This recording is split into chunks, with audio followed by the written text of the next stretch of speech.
वज़ीर आज़म इमरान ख़ान की सदारत हेठि कोरोना बाबति क़ौमी राब्ता कमेटी के इजलास में सिंध हुकूमत पारां मुकमल लॉकडाउन की ॾिनल तजवीज़ रद्द कई वई।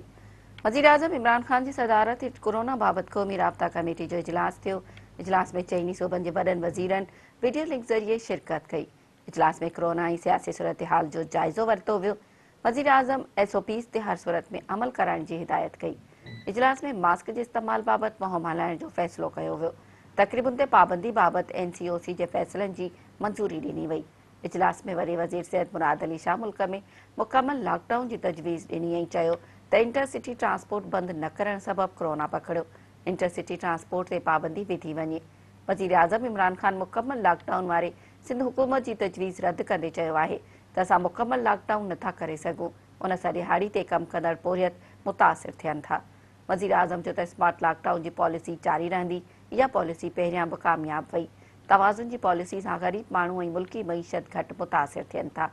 वज़ीर आज़म चयो त कोरोना जे गुज़िरियल लहर में पाकिस्तान में 2 करोड़ माण्हुनि जो रोज़गार मुतासिर थियो। एहसास एमरजेंसी कैश प्रोग्राम सबबि ग़रीब माण्हुनि खे असराइतो रिलीफ ॾिनो वियो।